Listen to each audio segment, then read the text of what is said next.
আমেরিকার সবচাইতে বড় মাল্টিন্যাশনাল কোম্পানির সামনে কিছু গাড়ির বহর দাঁড়িয়ে আছে। কিছু মিডিয়া আর কিছু কোম্পানির বোর্ড মেম্বারদের যা ভাবছে তাই। এখানে আজকে বিশেষ কিছু অনুষ্ঠিত হবে। আজকে মিস্টার হাবিব মির্জা এর একমাত্র ছেলে মিস্টার সাব্বির মির্জার কোম্পানির সিইও হিসেবে অভিষেক। গাড়ির দরজা খুলে দিল একজন গার্ড।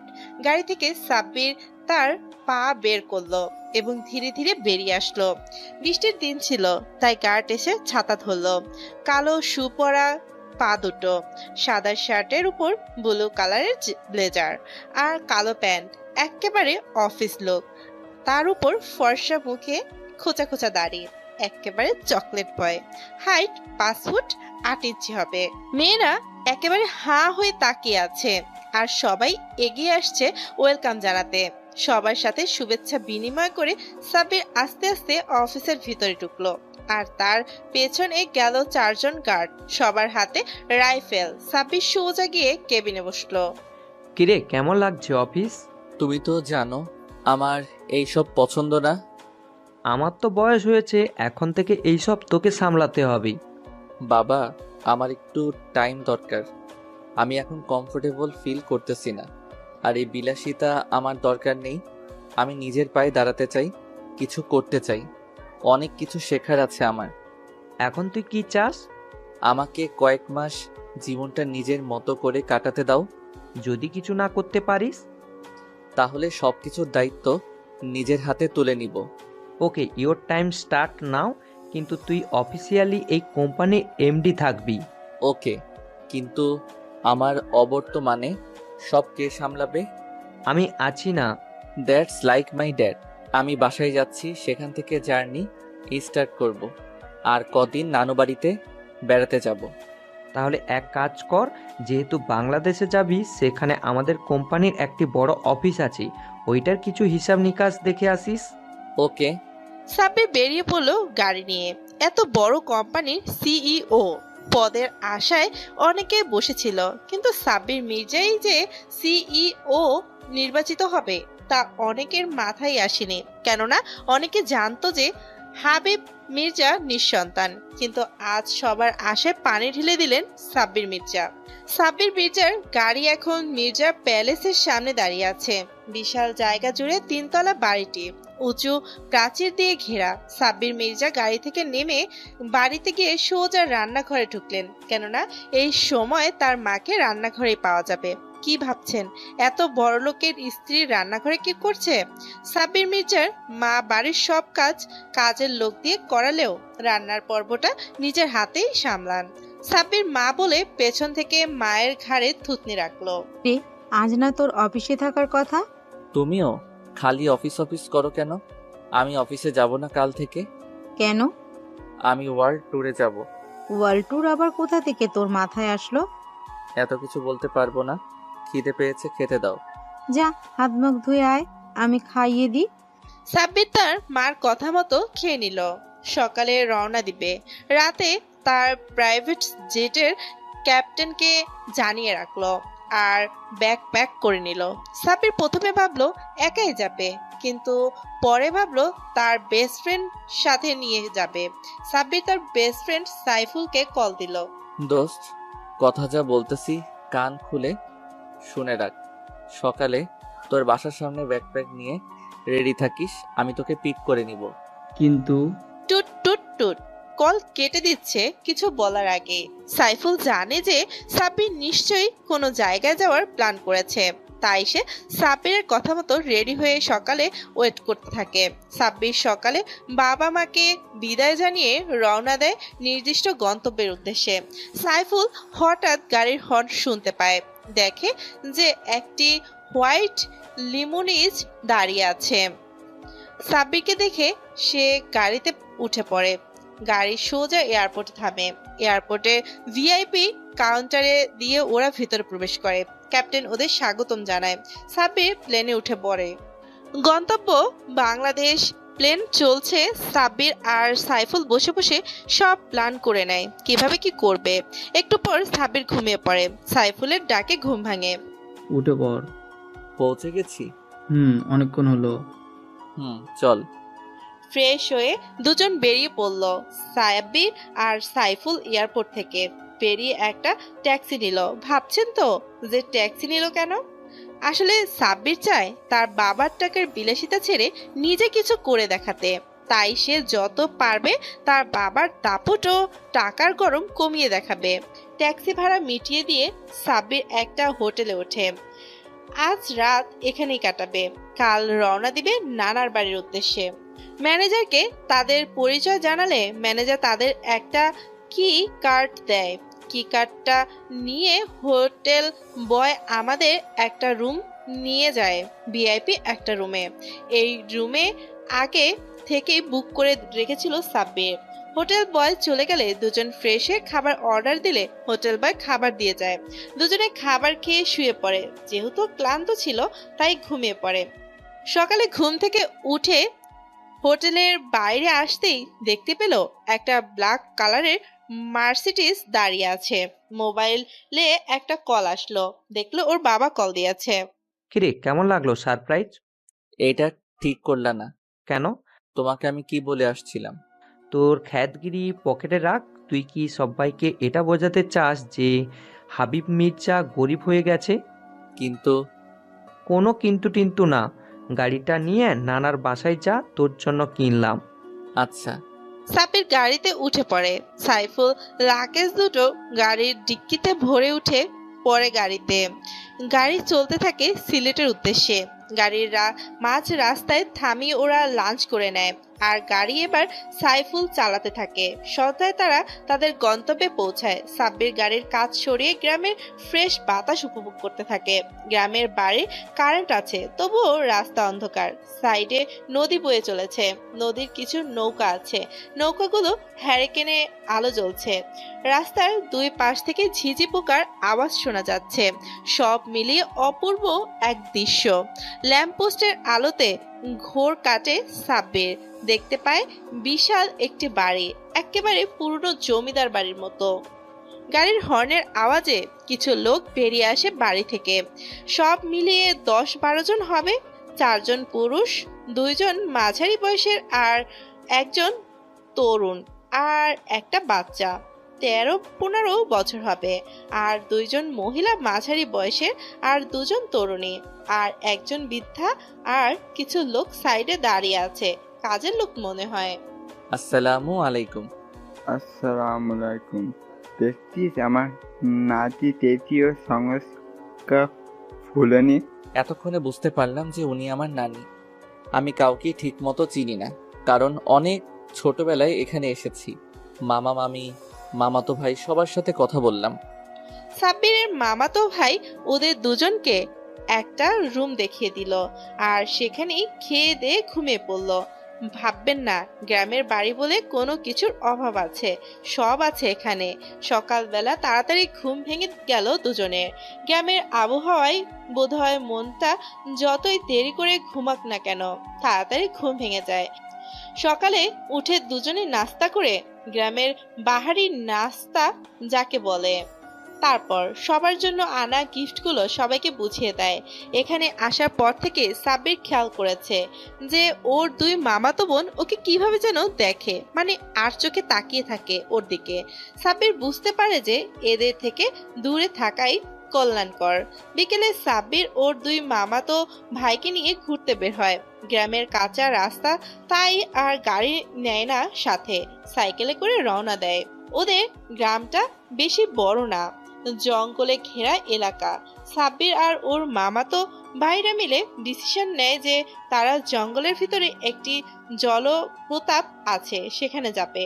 তারা তাদের সাথে প্রয়োজনীয় সকল জিনিসপত্র নিয়ে নেয়। জঙ্গলটা অনেক বড় আর বেশ গভীর, তাও আবার সাইকেল চালিয়ে পাড়ি দেওয়াটা একটু ডিফিকাল্ট। অনেকটা সময় পর তারা তাদের নির্দিষ্ট গন্তব্যে পৌঁছায়। জলপ্রপাতের পাশে অনেক পানি জমেছিল। ধরতে গেলেই একটা ছোট্টখাটো প্রাকৃতিক সুইমিং পুল।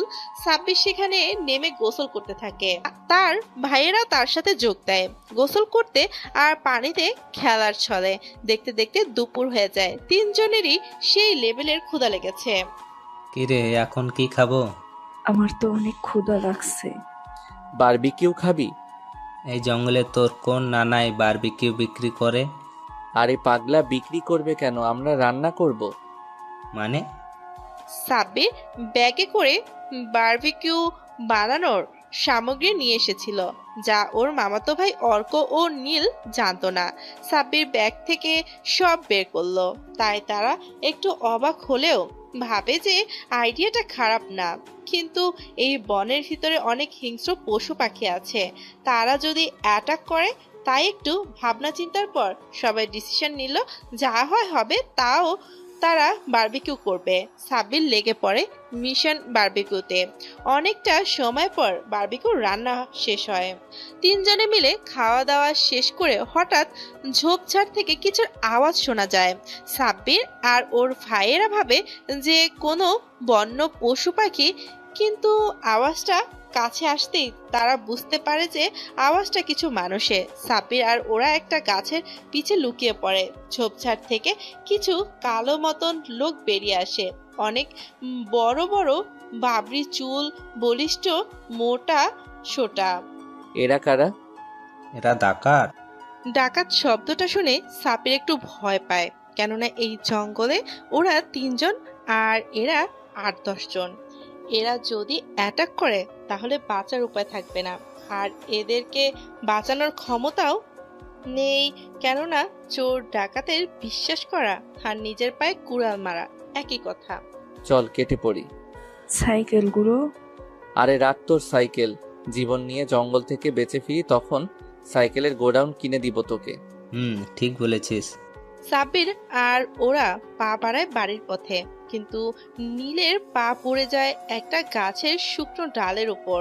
মরমর করে আওয়াজ হয়। কে রে ওখানে? সাব্বির, নীল আর অর্ক জোরে ছুট লাগায়, পেছনে ডাকাতরাও। ধর শালাদের। ওরা আরো জোরে দৌড়াতে লাগায়। এক সময় ক্লান্ত হয়ে থেমে যায়। ওরা মনে করে যে ডাকাতরা ওদের পিছু ছেড়ে দিয়েছে। অর্কের কাঁধে হঠাৎ কেউ হাত রাখে। দেখতে পায় ওই ডাকাতের মধ্যে কেউ একজন। অর্ক তো ভয়ে ঘেমে একাকার হয়ে গেছে। দেখ তোর পিছে সাপ। কই? তোর নানির পুটকি সই। বলেই তিনজনে মিলে দৌড় দেয়। দৌড়াতে থাকে আর হাসতে থাকে। হাঁটতে হাঁটতে সন্ধ্যা হয়ে গেছে, তবুও রাস্তা খুঁজে পাওয়া যাচ্ছে না। আর অর্ক আর নীল তো বারবার সাব্বিরের বুদ্ধির তারিফ করছে। কিরে তুই না বিদেশে থাকিস, তাহলে এইসব কই থেকে শিখলি? আরে ইউটিউব নামক অ্যাপ্লিকেশনের বদৌলতে। কথা বলতে বলতে হাঁটতে থাকে। হঠাৎ রাস্তার মতো কিছু চোখে পড়ে। সাব্বিরের দেখতে পায় মেন রাস্তা। সাব্বির, নীল আর অর্ক তো খুশিতে নাচতে থাকে। অনেকক্ষণ দাঁড়িয়ে থাকার পর একটা গাড়ি আসতে দেখা যায়। সাব্বির, অর্ক আর নীল তিনজনে গিয়ে গাড়ির সামনে গিয়ে দাঁড়ায়। গাড়িটি থেমে যায়। গাড়িতে বোধহয় দুজন মেয়ে আছে। তাই সাব্বির এগিয়ে গিয়ে যে মেয়ে গাড়ি চালাচ্ছিল তার কাছে যায় লিফট চাওয়ার জন্য। হ্যালো, শুনছেন? দুজনে দুজনের চেহারার দিকে তাকিয়ে ভূত বলে চিৎকার দেয়। সাব্বির, অর্ক আর নীল তিনজনের দিকে তাকিয়ে ভূত খুঁজতে থাকে, কিন্তু না, কোথাও ভূত নাই। ভাই, ওনারা মনে হয় আমাদের দেখে ভূত ভাবছেন। আমাদের এক একটার যে চেহারা, যে কেউ ভয় পাবে। অর্ক আর সাব্বির দুজন দুজনের চেহারা ভালো করে দেখলো। কি জানি একটা কিছু মনে করে দুজনেই মাটিতে হাসতে হাসতে গড়াগড়ি খেতে লাগলো। জঙ্গলে এতক্ষণ ঘোরাঘুরি করার ফলে চেহারা, চুল, জামা কাপড়ে 12টা বেজে গেছে। তাই ওরা হাসছে যে ওদের ভূত ভাবলো। সাব্বির গাড়ির দরজা খুলে ভেতরে পানির বোতল পেল। সেটা দিয়ে তিনজন আগে চেহারা ধুয়ে নিল। পরে মেয়ে দুটোর মুখে পানি ছিটাতে লাগলো। মেয়ে দুটোর জ্ঞান ফিরল। ড্রাইভিং সিটে বসে থাকা মেয়েটি চারদিকে একবার চোখ বোলালো, তারপর সাব্বিরকে আষ্টে পিষ্টে জড়িয়ে ধরলো। সাব্বিরের শরীরে যেন কারেন্টের শক বয়ে যাচ্ছে। এই প্রথম কোনো মেয়ে এভাবে জড়িয়ে ধরায় এরকম অনুভূতি হচ্ছে। অর্ক আর নীল থ হয়ে তাকিয়ে আছে। মেয়েটি সাব্বিরকে জড়িয়ে ধরে ভয়ে রীতিমতো কাঁপছে। সাব্বির বুঝতে পারে মেয়েটি প্রচুর ভয় পেয়েছে। সাব্বির মেয়েটিকে সান্ত্বনা দেয় যে সব ঠিক আছে, তবুও মেয়েটি নাছোড়বান্দা, ছাড়তে নারাজ। সাব্বির আর কথা বাড়ালো না। অর্ক আর নীল গাড়ির পেছনে বসে পড়ে, সাথে পাশে বসে থাকা মেয়েটি। সে এখন নর্মাল, আর সাব্বির ওই মেয়েটিকে কোলে নিয়ে গাড়ি চালাচ্ছে। কথোপকথনের মাধ্যমে জানা গেল যে এরা দুজন এখানে ঘুরতে এসেছে, কিন্তু কোনো হোটেল খালি পাচ্ছে না, সব বুক করা, তাই অন্য হোটেলের সন্ধানে যাচ্ছিল। আর রাস্তায় কি হলো আপনারা তো জানেনই। সাব্বির গাড়ি চালাচ্ছে, কোলে বসে রয়েছে মেয়েটি। চাঁদের আলো মেয়েটির মুখে এসে পড়েছে। সাব্বির এতক্ষণ মেয়েটির মুখের দিকে তাকালো।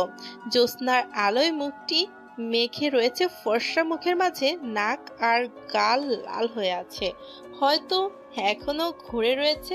মেয়েটি একটি শব্দ উচ্চারণ করেনি এখন পর্যন্ত। সাব্বিরের কেমন যেন ভালো লাগা কাজ করছে মেয়েটির প্রতি। হাওয়ায় মেয়েটির চুলগুলো উড়ছে। অর্ক আর নীল মেঘার সাথে গল্প করছে, আর হিয়া সাব্বিরের কোলে আছে। সাব্বির গাড়ি নিয়ে সোজা তাদের বাড়িতে আসলো। মেঘাকে বলে দিয়েছে যে চাইলে তারা এখানে থাকতে পারে। গাড়ি থেকে ওরা নেমে গেল। সাব্বির হিয়াকে কোলে নিল। মেয়েটির শরীর হাত দেয়া মাত্রই সাব্বির বুঝতে পারলো যে হিয়া প্রচন্ড জ্বর এসেছে। বাড়িতে প্রবেশ করার পর সাব্বির কোলে মেয়েটিকে দেখে ওই দুই মামাতো বোন যেন রাগে ফুঁসতে থাকে। ওর নানি ইশারায় জিজ্ঞেস করে যে কে। সাব্বির ওদেরকে সব খুলে বলে। নানি ও মামারা তিনজনকে জঙ্গলে যাওয়ার জন্য বকে কিছুক্ষণ পরে মেয়েটিকে ওর মামির কাছে দিয়ে চলে আসে। সাব্বির যখন হিয়াকে কোল থেকে নামিয়ে দেয় তখন হিয়া পিটপিট করে তাকায়। সাব্বির চলে আসে রুমে, ব্যাগ থেকে ফার্স্ট এইড কিট থেকে কিছু মেডিসিন নিয়ে মামিকে দিয়ে আসে। রুমে এসে গোসল করে সাব্বির খেয়ে নেয়। সারাদিন ক্লান্তিতে সাব্বিরের ঘুম চলে আসে, সে ঘুমিয়ে পড়ে। সকালে ঘুম থেকে উঠে সাব্বির পুকুর পাড়ে গিয়ে বসে। ঘাট বাঁধা পুকুর। সাব্বির ভাবে যে গোসল করে নেওয়া যাক। সাব্বির নেমে ডুব দেয়। ডুব দিয়ে যখন ওঠে তখন তার সামনে হিয়াও ওঠে। দুজনের চোখাচোখি হয়ে যায়। হিয়া চিৎকার দেওয়ার জন্য মুখ খুলতে নিলে সাব্বির হিয়ার ঠোঁট দুটো নিজের আয়ত্তে নিয়ে নেয়। হিয়া প্রথমে জোর খাটালেও পরে নিস্তেজ হয়ে যায়। আপনারা ভাবছেন তো সাব্বির কেন এমনটা করলো? এই অবস্থায় যদি মেয়েটি চিৎকার দেয় তাহলে কেউ চলে আসলে দুজনকে নিয়ে অনেক বাজে কথা বলবে। গ্রামের ব্যাপার তো জানেনি, সবাই কম বেশি সাব্বিরের হিয়াকে শান্ত হতে দেখে ছেড়ে দেয়। তখনই কিছু পড়ে সাব্বিরের গালে। সাব্বির বলদের মতো থ হয়ে চেয়ে রয় আর ভাবতে থাকে কাল রাতে কোলে বসেছিল তখন কিছু না, আর এখন ক্ষেত। এই তুমি গেও খ্যাত, সাহস কি করে হয় আমার শরীরে টাচ করার? তোমার স্ট্যাটাস কি? 2 টাকার ফকির। বলেই হিয়া চলে যায়। সাব্বির ভাবে আসলেই কি স্ট্যাটাস আমার, ভেবে একটা মুচকি হাসি দেয়। সাব্বির এখানে আসার পর এখানকার মানুষের মতো ড্রেস আপ করে ঘুরে বেড়ায়, তাই হয়তো হিয়া তাকে ক্ষেত ভেবেছে। সাব্বির দুপুরে লাঞ্চের টাইমে আর হিয়ার সামনে যায়নি। থাপ্পড়গুলো সাব্বির হজম করলেও ক্ষেত কথাটা তার মাথায় বাজছে। আমেরিকায় থাকাকালীন কত মেয়ে তার পেছনে ঘুরেছে শুধু তার স্টাইল আর লাইফ স্টাইল দেখে, আর এখানে এসে সে ক্ষেত বনে গেল। মিস ইগো, তুমি জানো না এই সাব্বির কোন লেভেলের স্ট্যাটাস ওয়ালা খ্যাত? বিকেলে সাব্বির বাগানে বসে আইফোন বের করে গান শুনছে, কানে হেডফোন লাগে। তখন হিয়া আর মেঘার সাথে নীল আর অর্ক। ও মাই গড, ব্র্যান্ড নিউ মার্সিডিজ গাড়ি, তাও আবার এই গ্রামে, কিভাবে সম্ভব? কেন, গ্রাম বলে কি এখানে দামি গাড়ি আনা নিষেধ নাকি? আমি কি তাই বলেছি? মানে এখানে এত দামি গাড়ি কে ইউজ করে? সাব্বির ভাই। কি? মেঘা আর হিয়ার দাঁতের নিচের পাটি ঝুলে পড়েছে এই কথা শুনে। ওই খ্যাতের গাড়ি এটা? অবিশ্বাস্য। বিশ্বাস না হলে ওকে জিজ্ঞেস করে দেখেন। চলো জিজ্ঞেস করি। হ্যালো মিস্টার লুঙ্গি। সাব্বিরের কানে হেডফোন, তাই শুনতে পায়নি। এবার হিয়া সাব্বিরের হেডফোন খুলে ফেললো টান দিয়ে। এই যে কথা কি কানে যায় না তোর? কি সব অসভ্যতাম করছেন আপনি? আমার হেডফোন খুললেন কেন? বেশ রাগ নিয়ে কথাটা বলল। আসলে জিজ্ঞেস করতে চাইছিলাম যে ওই গাড়িটা কি তোমার? না, আমার না তো। ও যে বললো যে আপনার গাড়ি। ও মিথ্যা বলেছে, এটা ওর গাড়ি। বলেই সাব্বির উঠে চলে গেল। হিয়া আর মেঘা রাগের লুক নিয়ে তাকিয়ে আছে অর্কের দিকে। আরে আরে, এভাবে চেয়ে আছেন কেন? খেয়ে ফেলবেন নাকি? হ্যাঁ, তোমার মাথাটা চিবিয়ে খাবো। নিজের গাড়িকে অন্যের বলে দাবি করো কেন? হ্যাঁ, অর্ককে সাব্বির যাওয়ার সময় চোখের ভাষায় সব বুঝিয়ে দিয়েছে। এমনি মজা করলাম। তোমার মজার গোষ্ঠী গিলাই। আর ওর ভাব সাব দেখে মনে হয় যেন কোন নবাবজাদার ছেলে, কিন্তু গ্রামের খ্যাত। বলেই হিয়া হাসতে থাকে। সাব্বির চায় না যে কেউ তার আভিজাত্যকে ভালোবাসুক। সে চায় এমন কেউ তাকে ভালোবাসুক যে সুখে দুঃখে সবসময় পাশে থাকবে। দেখতে দেখতে এক সপ্তাহ কেটে গেছে। হিয়া এই কয়েকদিনে সাব্বিরকে বিভিন্নভাবে অপমান করেছে, কিন্তু সাব্বির কোনো প্রতিবাদ করেনি। অবহেলা অপমান সহ করেছে।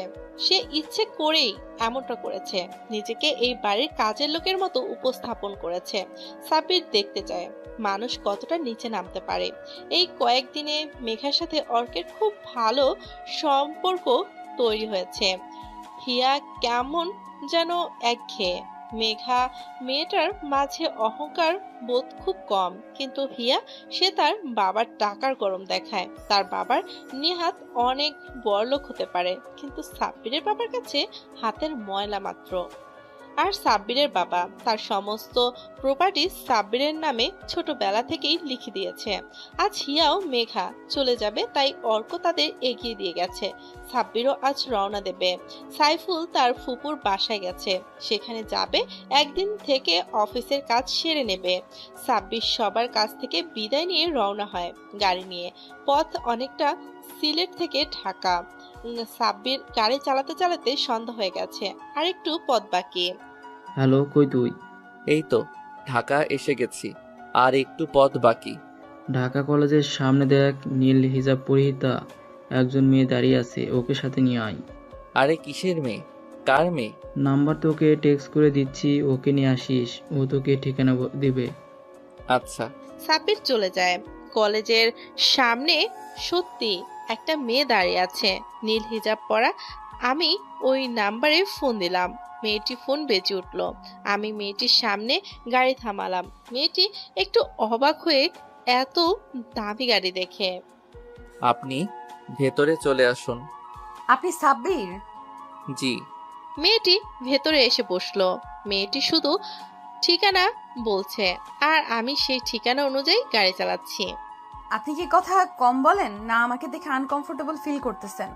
আরে না না, আমি কি একবারও বলেছি সেই কথা? আসলে আমি মানুষের সাথে একটু কম কথা বলি। বাট আমার নাম জানতে চাইলেন না? ও সরি, জিজ্ঞাসা করা হয়নি। আমার নাম ছোয়া। ওহ নাইস নেম। তো আপনি লেখাপড়া করেন না জব করেন? না, লেখাপড়া শেষ করেছি। এখন বাবার ছোটখাটো একটা কোম্পানি আছে, সেখানে জয়েন করব। ও ভালো তো। তো আপনার বাবা মা কোথায় থাকে? ওনার গ্রামে থাকেন। তো আপনি ঢাকাতে কি করেন? আর এই গাড়ি কি আপনার? না, আমার এক বন্ধুর। কথা বলতে বলতে সাব্বির সাইফুলের ফুপুর বাড়ি চলে আসে। সাইফুলের ফুপুরাও আমেরিকাতে থাকেন, মাঝে মধ্যে এখানে আসেন, তাই সাব্বিরকে খুব ভালো করে চিনেন। সাব্বির মার বাড়িতে ঢুকে ফুপুর সাথে গল্পে মেতে ওঠেন, আর ফুপুকে বলে দেয় যেন কেউ তার পরিচয় সম্বোধন না জানতে পারে। ফুপু বলে যে ঠিক আছে। সাব্বির বাড়িটা ভালো করে দেখে নেয় ঘুরে ঘুরে। গ্রাম আর শহরের মিশ্র একটি বাড়ি। এখানকার বাতাস খুব পরিষ্কার। সাব্বির ছাদে চলে যায়, সেখানে গিয়ে দোলনায় বসে বসে একটা সিগারেট ধরায়। এইটা তার নিত্যদিনের অভ্যাস। সিগারেট টানতে থাকে আর ভাবতে থাকে সেই দুনিয়ার টাকাই সব। টাকা আছে তো মানুষের মূল্য আছে, টাকা নেই তো মানুষের মূল্য নেই। এর জন্যই বোধ হয় গ্রিকরা বলে যে money is the second god in this is world.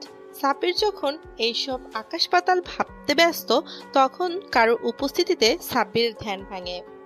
চেয়ে দেখে যে সামনে একটা মেয়ে দাঁড়িয়ে আছে। মেয়ে বললে আল্লাহ পাপ দিবে, একেবারে জান্নাতের হোর। মনে হয় সব সৌন্দর্য ওর জন্যই। চেহারায় রাগের ছাপ বিদ্যমান। সাব্বির কিছু জিজ্ঞেস করবে তার আগেই সাব্বিরের হাত থেকে সিগারেটটি কেড়ে নিয়ে ছুঁড়ে ফেলে দেয়। সিগারেট খান কেন? হ্যাঁ, ছ্যাঁকা খাইছেন না ব্যাকা হইছেন না মনে সুখ নাই? গলার আওয়াজ শুনে বুঝতে পারে যে এটা সোয়া। সাব্বির একটা ঘোরের মধ্যে চলে যায়। এই যে মিস্টার, কোনটার উত্তর দেব? বলেন যে সিগারেট খান কেন? এমনি মন ভালো থাকলে। এই, এটা কোনো উপলক্ষ হলো সিগারেট খাওয়ার? আমি তো এই জন্যই খাই। আর খাবেন না। কেন? আমি বলছি তাই, আর কোনো কথা শুনতে চাই না। সাব্বির এখন কি বলবে তা ভেবে না পেয়ে হ্যাঁ সুযোগ মাথা নাড়ায়। রাতে খেতে বসে সাব্বির ও সবাই টিভিতে খবর চলছিল। অনেকদিন ধরে বাংলাদেশের বিজনেসম্যান ইন্ডাস্ট্রিতে একটি নাম সবচেয়ে বেশি জনপ্রিয়, আর তা হলো মির্জা গ্রুপ অফ ইন্ডাস্ট্রি। এই কোম্পানি শুধু বাংলাদেশ নয়, আমেরিকা সহ আরও 35টি দেশে এদের শাখা আছে। এখন প্রশ্ন হলো এই কোম্পানির নতুন সিওকে নিয়ে। সবার সব আশায় পানি ঢেলে দিলেন হাবিব মির্জা। তিনি তার ছেলেকে সিও ঘোষণা করলেন। কেউ জানতো না যে তার ছেলে আছে। আর আমাদের সূত্র থেকে জানা গেছে যে সিও সাহেব বর্তমানে এই দেশেই আছেন। সাব্বির খবর দেখছিল আর সাইফুল আর ওদের ফুপুও।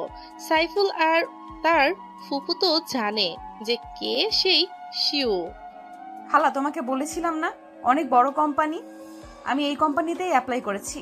সাব্বির ছোঁয়ার দিকে একবার তাকায়। ভালো তো কবে করেছেন? এই তো গতকাল। ও আপনার চাকরি হয়ে যাবে, চিন্তা করবেন না। এমন ভাবে বলছেন যেন আপনি সিইও। সাব্বির একটু ঘাবড়ে গেল। এই মেয়ে কি করে জানলো যে আমি সিও না, খালি এমনি বলেছে? আরে আপনি ঘাবড়ে যাচ্ছেন কেন? আমি তো মজা করছিলাম। খাওয়া শেষ করে সাইফুল আর সাব্বির চলে গেল গাড়ি নিয়ে। উদ্দেশ্য ম্যানেজারের সাথে দেখা করা। সাব্বির গাড়ি চালাচ্ছে আর সাইফুলের সাথে টুকিটাকি কথা বলছে। মির্জা গ্রুপ অফ ইন্ডাস্ট্রির সামনে গাড়ি থামালো। আজ অফ ডে, তাই পুরো অফিস খালি বললেই চলে। সাব্বির আর সাইফুল অফিসে প্রবেশ করেছে। এই, কে আপনারা? এভাবে অফিসে ঢুকছেন কেন? কাজ আছে তাই। কিসের কাজ আর কে আপনারা? আমি এই অফিসের মালিক। আর কিছু জানতে চান? সাইফুল ম্যানেজারকে কল দেয়। আর মজা করার টাইম পেলেন না? কোথা থেকে হুট করে এসে বলছেন যে আপনি অফিসের মালিক? কি হয়েছে এখানে? সাব্বিরকে এখানে দেখে ম্যানেজার অবাক হয়। ম্যানেজার জানে যে বর্তমান সিইও সাব্বির মির্জা, কিন্তু সে জানতো না যে সাব্বির মির্জা বাংলাদেশে এসেছে। ম্যানেজার সালাম দেয় সাব্বিরকে। আসসালামু আলাইকুম স্যার, আপনি এখানে আসতে গেলেন কেন? আমাকে বলতেন, আমি গাড়ি নিয়ে আপনাকে নিয়ে আসতাম। দারোয়ান এতক্ষণে বুঝতে পেরেছে যে তার সামনে যে দাঁড়িয়ে আছে সে CEO Sabbir Mirza. Sorry sir, আসলে আমি আপনাকে চিনতে পারিনি। আসলে কখনো আপনাকে দেখিনি তো স্যার, প্লিজ আমাকে মাফ করে দেন। আরে আরে কি করছেন আপনি? আমার বাবার বয়সী। আপনি আপনার দায়িত্ব পালন করেছেন, এখানে ক্ষমা চাওয়ার কি আছে? উঠুন। আসলেই স্যার, আপনি অনেক বড় মনের মানুষ। সাব্বির ম্যানেজারকে নিয়ে অফিসে ঢোকে। অফিসটা ভালো করে দেখে নেয়। অফিসে সিইওর চেম্বার ফাঁকা। সাব্বির সিইওর চেম্বারে বসে আর ম্যানেজারকে বলে নিয়োগের কাগজপত্রগুলো দেখাতে।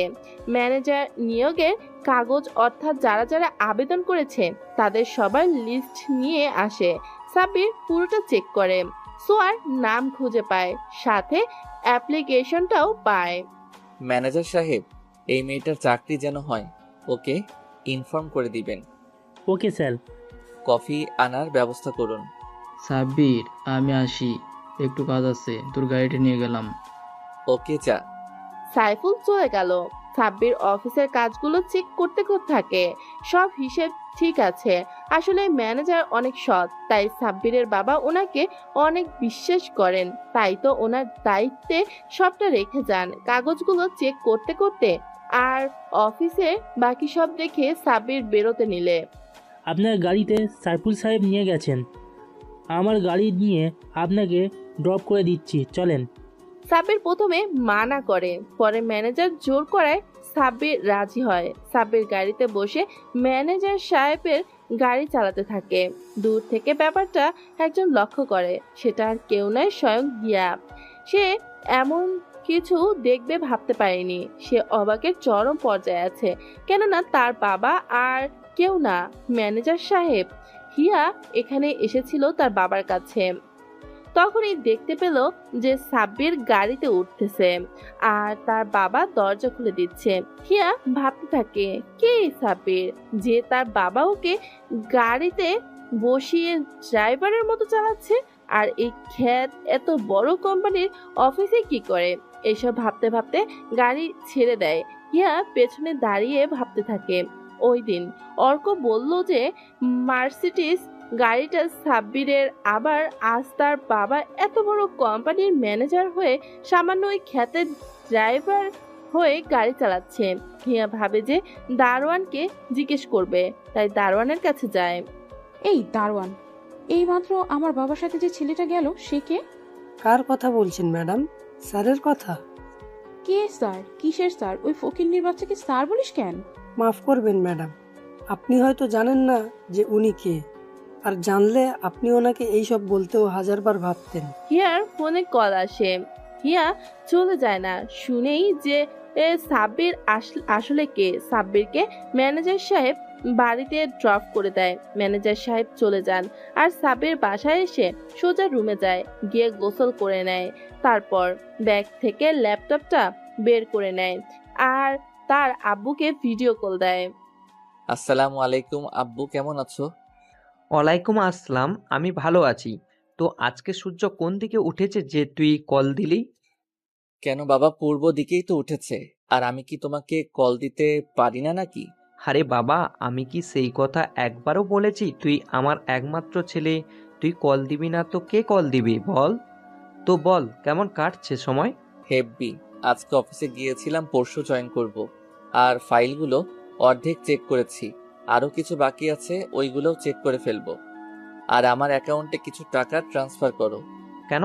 আমার অ্যাকাউন্ট তো তুই জানিসই, তুই বের করে নে। না বাবা, তুমি দাও। আমার অ্যাকাউন্টে মাত্র 90 কোটি টাকা আছে, আরও 200 কোটি টাকা ট্রান্সফার করে দাও। আচ্ছা, আর কোনো কিছু প্রয়োজন হলে আমাকে জানাস, আর বাড়িতে পৌঁছে তোর আম্মুর সাথে কথা বলিয়ে দেব। আচ্ছা বাবা, নিজের যত্ন নিও, আমি শীঘ্রই চলে আসবো। আচ্ছা বাই। বলেই কল কেটে দেয়। সাব্বির খেয়াল করেনি যে দরজায় কেউ দাঁড়িয়ে আছে। দরজায় তাকিয়ে দেখে যে সোয়া দাঁড়িয়ে আছে। সোয়া কি তাহলে সাব্বিরের কথাগুলো শুনতে পেয়েছে?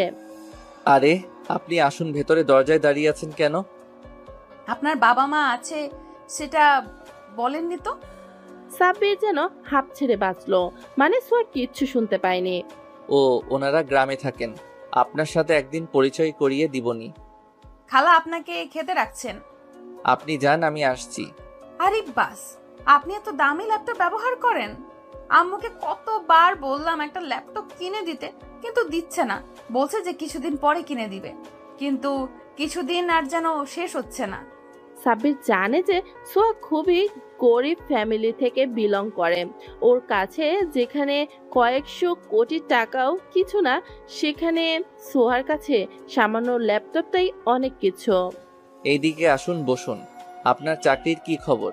কিছু জানাইনি এখনো। মানে কিছু বলেনি এখনো? রেগে যাচ্ছেন কেন? মনে হয় হবে না? সামান্য গরিব ঘরের সন্তান আমি। আমার না আছে মামা খালুর রেপুটেশন, আর না আছে টাকা যে চাকরিটা হবে আমার, তাই সবটা উপরওয়ালার উপর ছেড়ে দিয়েছি। আপনার চাকরি হবে, আলবাত হবে। আপনার চাকরি হবে না তো কার চাকরি হবে? ধন্যবাদ, কিন্তু তবুও। কোনো কিন্তু না, আপনি যান, খাবার খান, আমি একটু আসছি। সাইফুল চলে এসেছে, তাই সাব্বির গাড়ি নিয়ে বেরিয়ে যায়। একটা জিনিস কিনে আবার বাড়িতে ফিরে আসে। আপনি কোথায় চলে গিয়েছিলেন? আমি কখন থেকে বসে আছি খাবার নিয়ে। এত রাতে কেউ বাড়ির বাইরে যায়? একটু বাইরে গিয়েছিলাম, চলুন আমি খেয়ে নিচ্ছি। সোয়া সাব্বিরের হাতে একটা প্যাকেট লক্ষ্য করে। সাব্বির খাবার খেয়ে রুমে চলে যায়। একটু পর সোয়ার মোবাইলে একটা মেসেজ আসে। সোয়া মেসেজটা ওপেন করে খুশিতে নাচতে থাকে। সোয়া কাঁদছে, কিন্তু এই কান্না দুঃখের কান্না নয়, এই কান্না সুখের কান্না। সোয়ার চেঁচামেচির আওয়াজ শুনে সবাই বেরিয়ে আসে। সাব্বির তো বেকুব হয়ে গেছে যে এই মেয়ে কেন কাঁদছে, আবার কি হলো? কিরে মা, কাঁদছিস কেন? কোনো সমস্যা হয়েছে? সোয়া দৌড়ে গিয়ে ফুপুকে জড়িয়ে ধরে আর ফুপিয়ে কাঁদতে থাকে। ফুপু, আমার চাকরি হয়ে গেছে। কি বলছিস মা? হ্যাঁ ফুফু, মাত্র অ্যাপয়েন্টমেন্ট লেটার পেলাম। ও এত গুড নিউজ তো কাদার কি আছে? আর আপনার জন্য আরেকটা সারপ্রাইজ আছে। আরেকটা সারপ্রাইজ মানে? সাব্বির সোয়ার সামনে একটি বড় প্যাকেট ধরে আর সোয়ার বাচ্চাদের মতো প্যাকেটটা নিয়ে খুলতে থাকে। সোয়া প্যাকেটটা খুলে দেখে যে একটা অ্যাপেল কোম্পানির দামি ল্যাপটপ। সোয়া আবেগে আপ্লুত হয়ে সাব্বিরকে জড়িয়ে ধরে। সবাই তাকিয়ে আছে দুজনের দিকে। সাব্বির লজ্জায় পড়ে গেছে। অন্যদিকে সোহাও কোনো ধারণা নেই চারপাশে কি হয়ে যাচ্ছে। ফুপু তো মুচকি হাসি দিয়ে চলে গেলেন। সাব্বির সোয়াকে আস্তে আস্তে বলে, ছোঁয়া, এই ছোঁয়া, কি হচ্ছে? এইভাবে জড়িয়ে ধরার মানে কি? দেখো সবাই কিভাবে তাকিয়ে আছে। সোয়া এতক্ষণে জ্ঞান হলো, তাই তাড়াতাড়ি সাব্বিরকে ছেড়ে দিল। Sorry, I am really sorry. আসলে আমি কোনো দিন এরকম গিফট পাইনি তো, আর আজ চাকরিটা হয়ে গেছে তাই খুশিটা সামলাতে পারিনি। কোনো ব্যাপার না, আমি কিছু মনে করিনি, কিন্তু চারপাশের মানুষ তো, ফুপু আর সাইফুল তো কি না কি ভেবে নিয়েছে। আসলে লজ্জায় নাক আর গাল লাল হয়ে গেছে। হইছে, আর বলতে হবে না, বুঝতে পারছি। কিন্তু আমি আপনার থেকে গিফটটা নিতে পারবো না। সাব্বিরের কেন যেন অনেক খারাপ লাগলো। কেন, পছন্দ হয়নি? না অন্য কালার পছন্দ? না আরো দামি ল্যাপটপ লাগবে? আমি কি বলেছি একবারও সেই কথা? তো আমার জানা মতে ল্যাপটপটির দাম 1.5 থেকে 2 লক্ষ টাকা। আপনি এত টাকা কোথা থেকে পেলেন যে 2 লক্ষ টাকা দিয়ে ল্যাপটপ গিফট করলেন? সাব্বির এখন কিছুটা বলবে ওর ব্যাপারে, না হলে সোয়া গিফট নিবে না। সেটা নিয়ে তোমাকে ভাবতে হবে না। আমার অ্যাকাউন্ট থেকে 2 থেকে 4 লক্ষ টাকা গায়েব হয়ে গেলেও আমার বোঝার ক্ষমতা থাকে না। আর এত সামান্য 2 লক্ষ টাকা, আমার সম্পর্কে আপনি কিছুই জানেন না। চাইলে ফুপুর কাছে জিজ্ঞাসা করতে পারেন। আর ল্যাপটপটা না নিলে আমার চাইতে খারাপ আর কেউ হবে না। এই বলে সাব্বির চলে যায় আর সোয়া ঠাই হয়ে দাঁড়িয়ে থাকে। নিয়ে নে, ও যখন গিফট করেছে নিয়ে নে। আর ওর সম্পর্কে তুই কিছুই জানিস না, কিন্তু শীঘ্রই জানতে পারবি। কে উনি খালা? জানতে পারবি, সময় আসতে দে। বলে ফুপু চলে গেলেন। সোয়ার মাথা চুলে হাতাচ্ছে আর ভাবছে, কে সাব্বির? তাতে আমার কি? যাই হোক, মানুষটা যথেষ্ট ভালো। সোয়ার কালকে জয়েনিং ডেট। সোয়ার সব গোছগাছ করে রাখে। সকালে সবাই নাস্তা করে নেয়। সোয়া, সাব্বির আর সাইফুল একসাথে রওনা দেয়। সাব্বির সোয়াকে অফিসে অবধি ড্রপ করে দেয়, তারপর এয়ারপোর্টে যায়। 2টা মার্সিডিজ আর একটা লিমুজিন লম্বা জিপ অর্ডার দিয়েছিল, ওইগুলো আনতে যায়। সাথে কিছু গার্ড নিয়ে যায়। এয়ারপোর্টের ভিআইপি কাউন্টারে দিয়ে ভেতরে ঢুকে একটা কার্গো প্লেনে গাড়িগুলো এসেছে। গার্ডরা গাড়িগুলো নিয়ে এয়ারপোর্ট থেকে বেরিয়ে আসে। সাব্বিরদের ঢাকায় কয়েকটা বাংলো আছে, ওইখানে যাবে গাড়িগুলো রাখতে। এয়ারপোর্ট থেকে যখন বের হয় তখন একটা ভিআইপি ব্যাপার স্যাপার তৈরি হয়। সাব্বিরের সামনে একটা গাড়ি, পেছনে 2টা গাড়ি। অনেকে দেখেছে তাকিয়ে। এখানে আরো কেউ দেখেছে যা সাব্বিরের অজানা, সে হলো হিয়া ও মেঘা। মেঘা গাড়ির ভেতরে সাব্বিরকে দেখতে পায়। গাড়িগুলো প্রচন্ড গতিতে সামনে দিয়ে চলে যায়। হিয়া দেখতে পায়, কিন্তু কেউ শিওর না যে এটা সাব্বির, কেননা সাব্বিরের সাথে এই ভিআইপির ফ্যাসিলিটি যায় না। মেঘা, তুই কিছু দেখেছিস? আগে বলছো, তুই কি কিছু দেখেছিস? সাব্বিরকে দেখলাম গাড়িতে। আমিও তো দেখলাম। কে সাব্বির যে ওই দিন বাবা ওকে নিজে গাড়ি ড্রাইভ করে নিয়ে গেল, আবার আজকে এয়ারপোর্ট থেকে ভিআইপি ভাবে গাড়ি নিয়ে বেরিয়ে গেল? আমার মাথায় কিচ্ছু যাচ্ছে না। আমারও। বাট হিয়া, তুই অনেক পস্তাবি। কেন? সেটা সময় বলে দেবে। সাব্বির বাংলোতে পৌঁছে গেছে। গার্ডদের থাকা খাওয়ার ব্যবস্থা করে দিয়ে চলে যায় ফুপুর বাসায়। কাল সাব্বির সিইউ হিসেবে আসন গ্রহণ করবে। মিডিয়াকে ব্যাপারটি জানিয়ে দেয় সাইফুল। সাব্বির বাসায় পৌঁছানোর পথে সোয়াকে অফিস থেকে পিক করে নেয়। সোয়াকে কেন যেন মন মরা দেখাচ্ছিল। সাব্বিরের থেকে ব্যাপারটি লুকায় না, ও ঠিক ধরে ফেলে। সাব্বির জিজ্ঞেস করে, কিন্তু সোহা বলে না। সাব্বির বাড়িতে আসে এবং খেয়ে দিয়ে ঘুমিয়ে পড়ে। সকালে আজ সাব্বিরের বাবার কথা রাখার দিন। আজ সাব্বির বাংলাদেশে মির্জা গ্রুপ অফ ইন্ডাস্ট্রির দায়িত্ব নেবে। সোহাকে ডাক দেয় সাব্বির। ও যেতে অনীহা প্রকাশ করে, বলে যে ও আর চাকরি করবে না। অফিসে কে কি বলেছে তোমাকে? কেউ কিছু বলেনি। সত্যি করে বলো, কে কি বলেছে? ম্যানেজারের মেয়ে। কি? ম্যানেজারের মেয়ে কি বলেছে? আমাকে অপমান করেছে থার্ড ক্লাস বলে। আজকে ওর একদিন তো আমার একদিন। মানে আপনি কি মজা করবেন? ওনাদের অনেক ক্ষমতা, মির্জা গ্রুপের ম্যানেজারের মেয়ে বলে কথা। বাপেরও বাপ আছে, আজ সেটা দেখবা। সোহা কিছু বুঝতে পারছে না কি হতে চলেছে। তুমি রেডি হও, আজকে আমার সাথে অফিসে যাবা, দেখি কার এত সাহস। সাইফুল রেডি হয়ে নে। সাব্বির রুমে চলে যায় আর কিছুক্ষণ বাদে বেরিয়ে আসে। একটি কালোর ভিতরে নীল টাক্সিডো পরনে, চুলগুলো স্পাইক করা, আর হাতে দামি রোলাক্স ঘড়ি আর দামি লেদারের শু। কালোর ভিতরে সাব্বিরকে একেবারে ম্যান ইন ব্ল্যাক মনে হচ্ছে। সোহা হা হয়ে দেখছে। সাব্বির ওর সামনে এসে তুড়ি বাজায়। মশা ঢুকবে তো মুখে। মানে আমি কিছু বুঝতে পারছি না। বুঝতে হবে না, দেখে যাও। সাইফুল তোর হইছে? ইয়া ম্যান, আই এম রেডি। সাইফুলও কালো ব্লেজার, কালো সাদা সানগ্লাস আর কালো জুতো পরেছে। ওকে ঋত্বিক রোশনের চেয়ে কম লাগছে না। সোয়া খালি দেখেই যাচ্ছে। সাইফুল গাড়ি নিয়ে অফিসের উদ্দেশ্যে রওনা দেয়। অফিসে যেতে হলে ওদের অফিসের সামনে দিয়ে যেতে হবে, তাই সাইফুল কল দিয়ে গার্ড সহ গাড়ি নিয়ে আসতে বলে। গাড়িগুলো সামনে সিরিয়ালে দাঁড়ায়। সাব্বির গাড়ি থেকে নামে আর সোহার হাত ধরে ওকেও নিয়ে যায়। লিমোনিজে নিয়ে বসায় আর সাব্বির আর সাইফুলও বসে পড়ে। সাব্বির আর সাইফুল হাসছে সোহার চেহারা দেখে। ওর চোখগুলো সহ চেহারা দেখার মতো।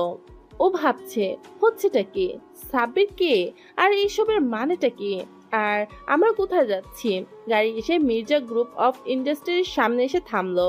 চারদিকে গাড়িকে ঘিরে দাঁড়ালো হাজার হাজার মানুষ আর সাংবাদিক রিপোর্টাররা।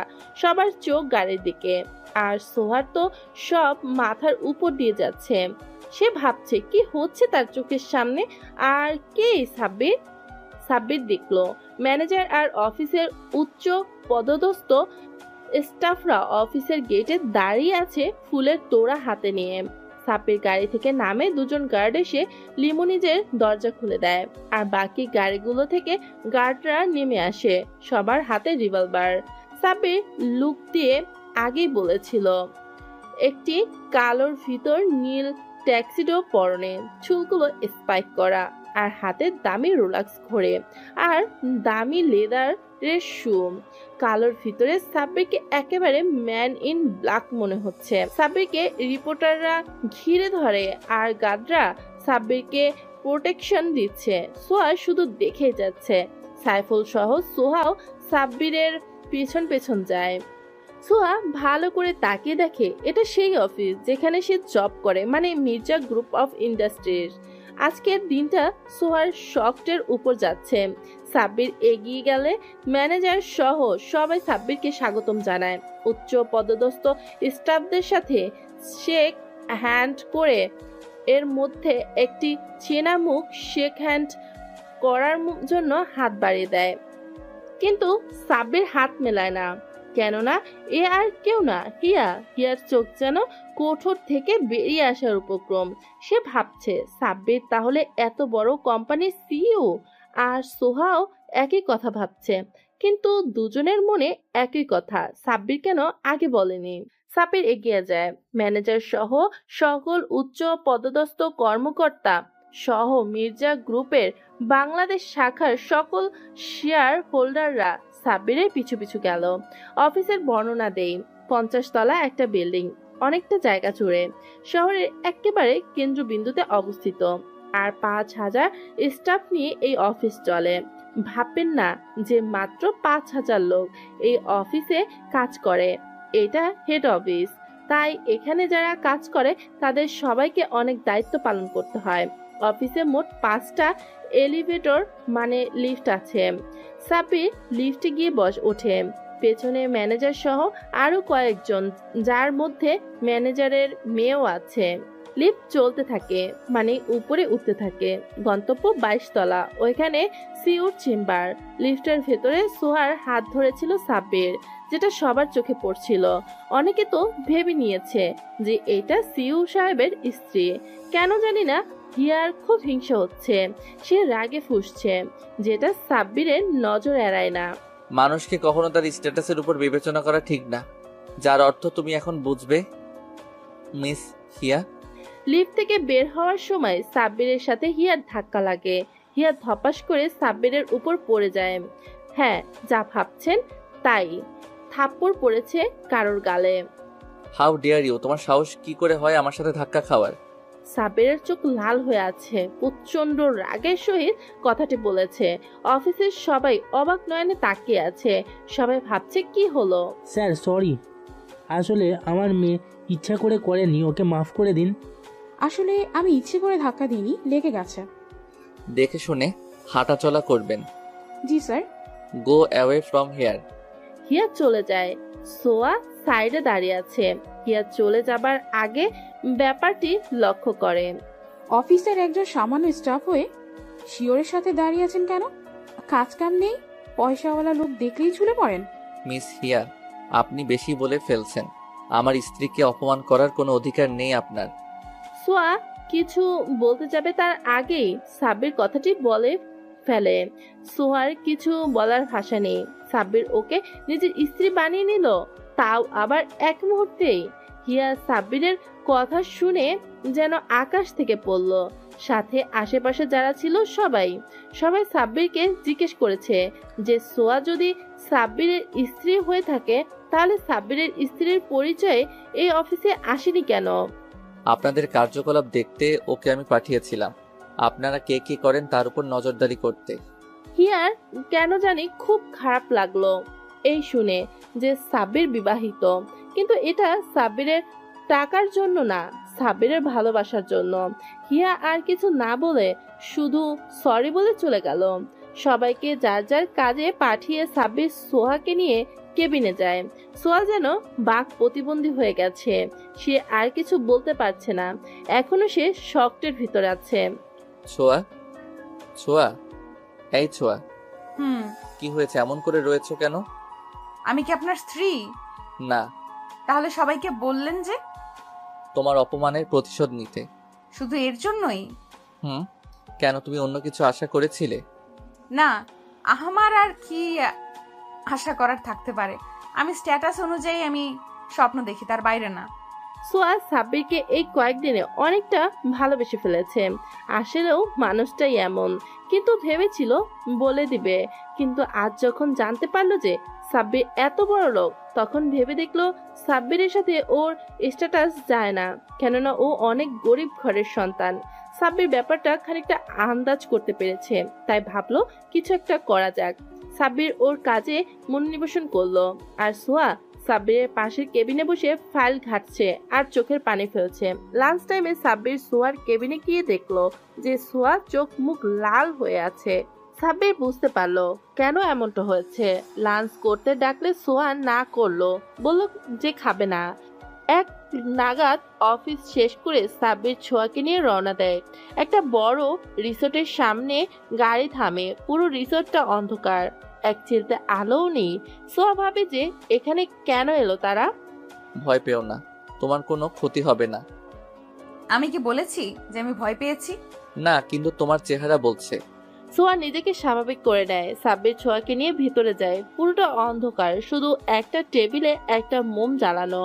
সাব্বির ছোঁয়াকে নিয়ে টেবিলে বসায়। সোয়া টেবিলে তাকিয়ে দেখে বিভিন্ন খাবারের আইটেম। সাব্বির ছোঁয়াকে নিয়ে ডিনার করে নেয়। ডিনার শেষ হতে মিউজিক বাজতে শুরু করে। সাব্বির হাঁটু গেড়ে বসে সোয়ার সামনে বসে। সোয়া বুঝতে পেরেছে যে কি হচ্ছে, শুধু ভ্যাবলার মতো চেয়ে চেয়ে দেখছে। এই এই কি করছেন? হাঁটু গেড়ে বসে পড়লেন কেন? কথা কম বলো, শুধু দেখে যাও। বলবেন তো কি করছেন? আরে দেখো না কি করছি। এত কথা বলো কেন? বাচ্চাদের মতো। বয়স হয়নি তোমার, কিছু বুঝো না? বুঝি তো, কিন্তু আপনি যেটা করছেন মনে হয় প্রপোজ। সাব্বির আর কিছু বলল না, যেহেতু বুঝতে পেরেছে সেহেতু করেই দেখিয়ে দেয়। সাব্বির হাত তালি দেয়, সাথে সাথে চারদিকে হরেক রকমের বিভিন্ন কালারের বাতি জ্বলে ওঠে।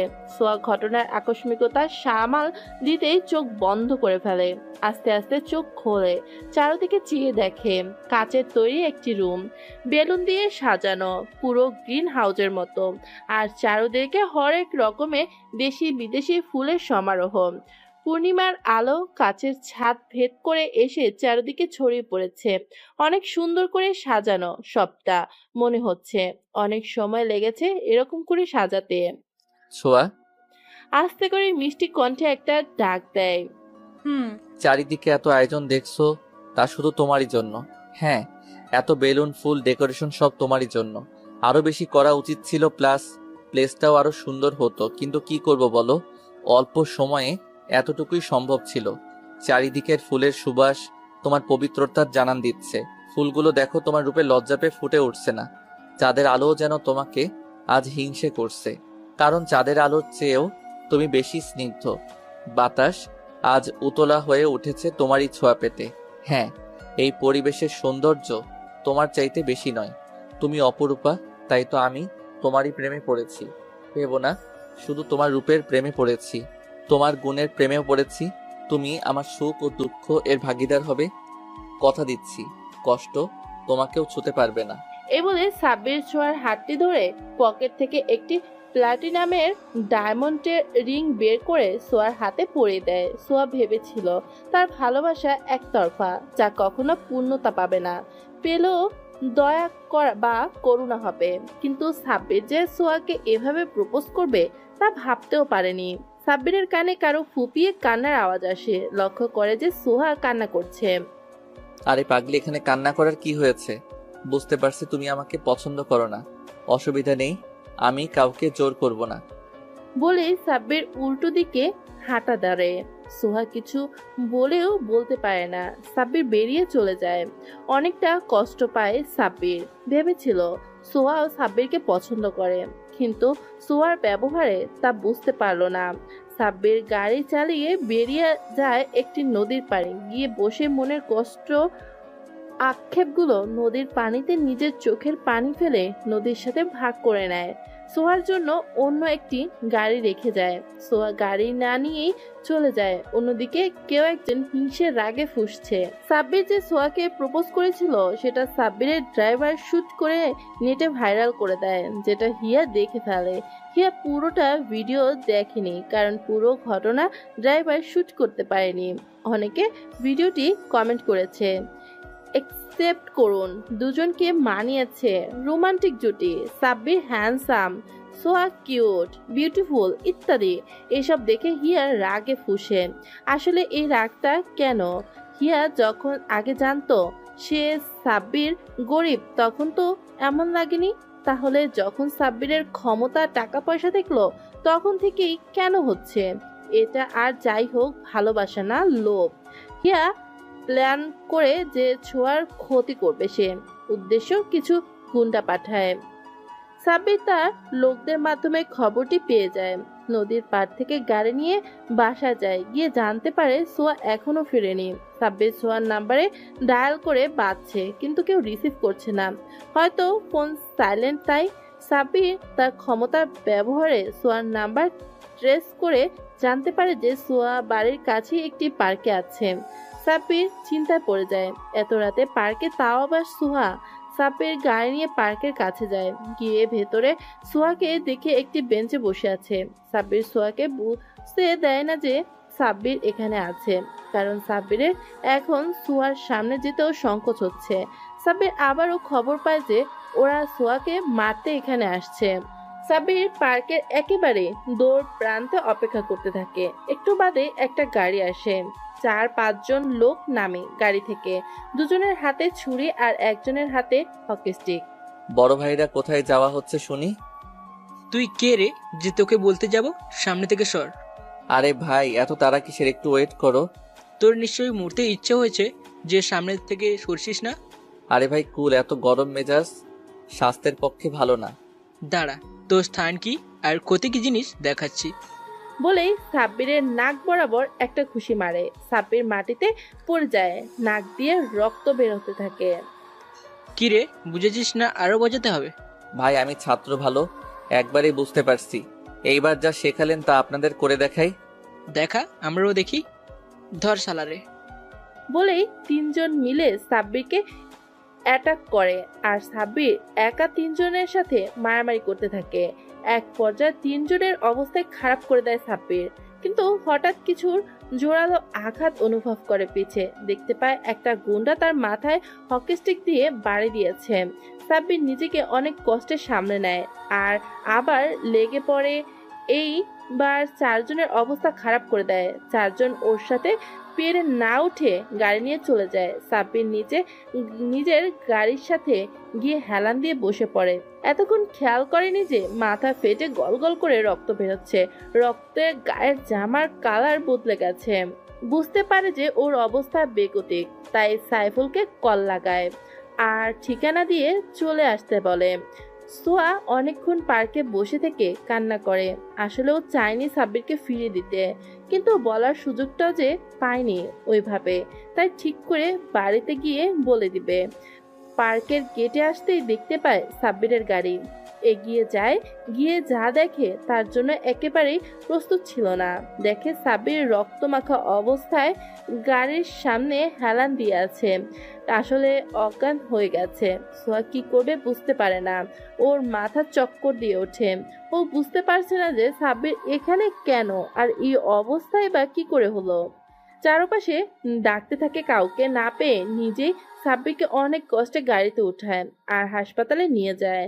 সোয়া পুরোটা রাস্তা কাঁদতে কাঁদতে এসেছে। আসলে নিজের ভালোবাসার মানুষের এই অবস্থা যে কারোর কাছেই ভালো লাগবে না। হাসপাতালে পৌঁছে সাব্বিরকে ভেতরে নিয়ে যাওয়ার জন্য নার্সের ডাক দেয়, স্ট্রেচার নিয়ে ওকে ভেতরে নিয়ে যায়। সোয়া করিডোরে এসে হাঁটতে হাঁটতে অজ্ঞান হয়ে যায়। অন্যদিকে সাইফুল পার্কে এসে কাউকে না পেয়ে পার্ক রক্ত দেখে ভয় পেয়ে যায়। সাইফুল জানতো সাব্বিরের অবস্থা আর এটাও জানতো যে এখানে সোহাও আছে। কাউকে না পেয়ে পাগলের মতো খুঁজতে থাকে। নিজের বেস্ট ফ্রেন্ড কম ভাই বলে কথা। সাইফুল সাব্বিরের মা বাবাকে খবর দিয়ে দেয়। ওনারা প্রাইভেট জেট ও রওনা হয়। ওনাদের রাস্তা যেন ফুরাচ্ছে না। অনেক সময় পর তারা বাংলাদেশের এয়ারপোর্টে এসে পৌঁছায়। এসে ডিফেন্স মিনিস্টারের সাথে কথা বলেন যে কোনো মূল্যেই তার ছেলেকে খুঁজে দিতে, না হলে সবাইকে দেখে ছাড়বে। ডিফেন্স মিনিস্টার পুরো বাংলাদেশে সাব্বিরের খোঁজ চালাতে থাকে। টিভিতে ছবি সহ প্রচার করে দেওয়া হয়। সাব্বিরের বাবার দাপটে আমেরিকার বড় বড় মিনিস্টার পর্যন্ত কাঁপে। সেখানে বাংলাদেশ কাঁপানো ওনার কাছে কোনো ব্যাপারই না। হাসপাতালের স্টাফরা টিভিতে সাব্বিরের ছবি দেখে সাব্বিরের বাবাকে ইনফর্ম করে। সাব্বিরের বাবা সেখানে তাৎক্ষণিক পৌঁছে যায়। সাব্বির এখনো অজ্ঞান হয়ে আছে। সাব্বিরের কারণে সোয়াও অজ্ঞান হয়ে আছে। ওদের দুজনকে একই কেবিনে রাখা হয়েছে। সাব্বিরের বাবা সহ ডিফেন্সের মিনিস্টার নিজে এসেছেন হাসপাতালে, সাথে তো আছেই আর্মি প্রোটেকশন। ব্যাপারটাই কেমন যেন ভিআইপি। পুরো হাসপাতালে প্রেস সাংবাদিক দিয়ে তলিয়ে গেছে। সাব্বিরের মা কেবিনে গিয়ে সাব্বিরকে দেখে একটু চিন্তামুক্ত হন, কিন্তু সাব্বিরের এই অবস্থার কারণ জানতে চান সাইফুলের কাছে। সাইফুল বলে যে জানে না, কিন্তু সাইফুল বলে যে সোহা জানলেও জানতে পারে। সোহার জ্ঞান ফিরে এসেছে। সোহা তার পাশে তার খালা এবং একজন মহিলাকে দেখতে পায়। সোহা সেদিকে কিছুক্ষণ তাকিয়ে মনে করে যে সে কোথায় আছে। তার সব মনে পড়ে কালকের কথা। সাব্বির, সাব্বির, আমার সাব্বির কই? আমার সাব্বির কই? খালা, আমার সাব্বির কই? ওর কিছু হয়নি তো? ওর কিছু হলে আমি নিজেকে শেষ করে দিব। আস্তে মা, শান্ত হ। ওর কিছু হয়নি। এইদিকে তোর পাশের বেডে শুয়ে আছে। সোয়া সেদিকে তাকায়, তাকিয়ে এক নজর সাব্বিরকে দেখতে থাকে। সাব্বিরকে দেখে কিছুটা শান্ত হয়। মা, তুমি বলতে পারো সাব্বিরের এই অবস্থা কেন? সোয়া সাব্বিরের মাকে কাল রাতে প্রপোজ থেকে শুরু করে পার্ক পর্যন্ত যতটুকু জানতো সে ততটুকু বলে দেয়। আপনার ছেলের জ্ঞান ফিরলে বাকিটা জানা যাবে। ডাক্তার জানায় যে কিছুক্ষণের ভিতরে সাব্বিরের জ্ঞান ফিরে আসবে। সবাই অপেক্ষা করতে থাকে। ঘন্টাখানেক পর সাব্বিরের জ্ঞান ফিরে আসে। মা, ছোঁয়া কোথায়? ওর কিছু হয়নি তো? ও ঠিক আছে তো? কিচ্ছুটি হয়নি, এই যে তোর সামনে বসে আছে। সাব্বির সোয়াকে দেখতে পেয়ে আশেপাশে কে আছে তার তোয়াক্কা না করে সোয়াকে জড়িয়ে ধরে। সোয়া সাব্বিরকে জড়িয়ে ধরে ফুপিয়ে কান্না করতে থাকে। সাব্বির কিছুক্ষণ বাদে চারিপাশে সবাইকে দেখতে পেয়ে সোয়াকে ছেড়ে দেয়। বাবা, বলো তো কিভাবে এমন হয়েছে আর কে করেছে? সাব্বির সবটা বলে দেয় আর প্রচন্ড রাগের সহিত বলে যে ওকে ছাড়বে না, সর্বোচ্চ শাস্তি দিবেন। স্যার, এবার আমি তাহলে আসি। আপনার অপরাধী কিছুক্ষণের ভিতরে কারাগারে অবস্থান করবে, আমি কথা দিচ্ছি। Thanks a lot. Sir, it's my duty. সবাই চলে গেলে কেবিনে সাব্বির, ওর মা বাবা আর সাইফুল, ফুপু আর সোয়া আছে। ছোঁয়া, সরি তোমাকে কষ্ট দেওয়ার জন্য। আসছে এখন সরি বলতে। আর একটু অপেক্ষা করলে তখন কি ক্ষতি হতো, এই পরিস্থিতির সৃষ্টি তো হতো না। সাব্বির, তোর ব্যাপার স্যাপার কি? তোকে বিয়ের জন্য এই জন্যই রাজি করানো যায় না। আমি কিন্তু খুব খুশি, আমার মেয়ে অনেক পছন্দ হয়েছে। তোমাদের পছন্দ হলে তো হবে না। যার মনে জায়গা চাইছি সে তো দিবে না বলছে। আমি যাই, তোমরা কথা বলো। আর এক পা সামনে গেলে পা ভেঙে এখানে পঙ্গু বানিয়ে রেখে দিব, তারপর আমি সেবা করব। তোর এইবার একটা ব্যবস্থা করতে হবে। হ্যাঁ, আমার বৌমাই পারবে তোর একটা ব্যবস্থা করতে, তোকে বাদর থেকে মানুষ বানাতে। আমি এখনো বিয়েই করলাম না আর এনারা বৌমাও বানিয়ে নিয়েছে। কেন আমাকে বিয়ে করবে না? না। কি? আরে বাবা, ফায়ার হও কেন? আমি তোমাকেই বিয়ে করব। তোমাকে ছাড়া কাকে বিয়ে করব? এইরকমই বাধ্য হয়ে থাকবা। সবাই হাসতে থাকে আর সাব্বির সবার চেহারা দেখছে। টিপ দে শালা। আমি না, তুই আমার শালা। একটা হলে হবে। অন্যদিকে সবাই সোয়া আর সাব্বিরের বিয়ে ঠিক করেছে 5 দিন পর।